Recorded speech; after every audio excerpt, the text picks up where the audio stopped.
ನಿಮ್ಮ ಹೆಂಡತಿಗೆ ಅಫೇರ್ ಇದೆ ಎಂದು ಹೇಗೆ ತಿಳಿಯೋದು? ದ್ರೋಹಕ್ಕೆ ಸಮರ್ಥನೆ ಅಲ್ಲ. ಇಲ್ಲಿ ನಾವು ಕೊಟ್ಟಿರುವ ಇಷ್ಟು ಪಾಯಿಂಟ್ಗಳು ಅವರು ನಿಮಗೆ ಮಾಡುತ್ತಿರುವ ದ್ರೋಹಕ್ಕೆ ಸಮರ್ಥನೆಯಲ್ಲ.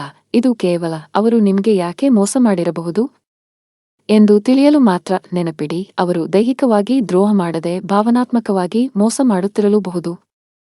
ಒಂದು, ನಡವಳಿಕೆಯಲ್ಲಿ ಬದಲಾವಣೆ. ಅವರು ಏನನ್ನೋ ಮುಚ್ಚಿಟ್ಟಂತೆ ವರ್ತಿಸಬಹುದು, ನಿಮ್ಮ ಕಣ್ಣುಗಳನ್ನು ನೋಡುವುದನ್ನು ತಪ್ಪಿಸಬಹುದು, ಸ್ನೇಹಿತರೊಂದಿಗೆ ಮಾತನಾಡಲು ತವಕಿಸಬಹುದು, ನೀವು ಏನಾದರೂ ಕೇಳಲು ಹೋದಾಗ ತ್ವರಿತವಾಗಿ ವಿಷಯವನ್ನು ಬದಲಿಸಬಹುದು. 2, ಮನೆಯಿಂದ ಹೆಚ್ಚು ಹೊರಗಿರುವುದು.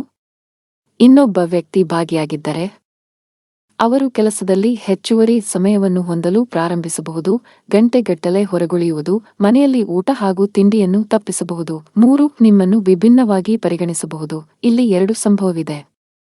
1, ಆಕೆ ನಿಮ್ಮೊಂದಿಗಿನ ಅನ್ಯೋನ್ಯತೆಯನ್ನು ಕಡಿಮೆ ಮಾಡಬಹುದು ಅಥವಾ ತಪ್ಪಿತಸ್ಥ ಭಾವನೆಯಿಂದ ಹಿಂದಿಗಿಂತಲೂ ಹೆಚ್ಚು ಪ್ರೀತಿಸಬಹುದು.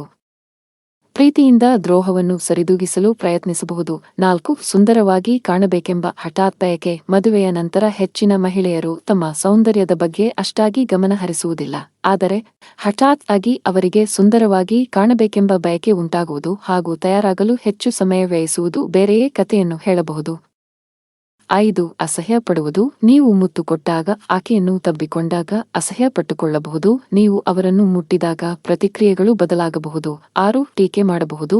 ನಿಮ್ಮ ಸಂಬಂಧದಲ್ಲಿ ಹೊಗಳಿಕೆ ಇದ್ದಲ್ಲಿ ಈಗ ಟೀಕೆ ಶುರುವಾಗಬಹುದು. ಇದ್ದಕ್ಕಿದ್ದಂತೆ ಅವರು ನಿಮ್ಮ ಸಾಮಾನ್ಯ ಅಭ್ಯಾಸಗಳನ್ನು ಕೆರಳಿಸುವುದನ್ನು ಪ್ರಾರಂಭಿಸಿರಬಹುದು. 7, ಅವರ ಬಗ್ಗೆ ಮಾತನ್ನು ಆಡದೇ ಇರಬಹುದು. ಅವಳ ಬಗ್ಗೆ ಮಾತನ್ನೇ ಆಡುವುದಿಲ್ಲ, ಏಕೆಂದರೆ ಇದರಿಂದ ಮಧ್ಯದಲ್ಲಿ ಅಪ್ಪಿತಪ್ಪಿ ಬೇರೆ ವಿಷಯಗಳು ಹೊರಗೆ ಬರಬಹುದೆನ್ನುವ ಭಯದಿಂದ ಆಕೆ ಅವಳ ಬಗ್ಗೆ ಹೆಚ್ಚಾಗಿ ಏನನ್ನೂ ಹಂಚಿಕೊಳ್ಳುವುದಿಲ್ಲ. 8, ನೆನಪಿಡಿ, ಈ ಎಲ್ಲಾ ಚಿಹ್ನೆಗಳನ್ನು ಗಮನಿಸಿದರೂ ನೀವು ತೀರ್ಮಾನಗಳಿಗೆ ಹೋಗಬೇಡಿ.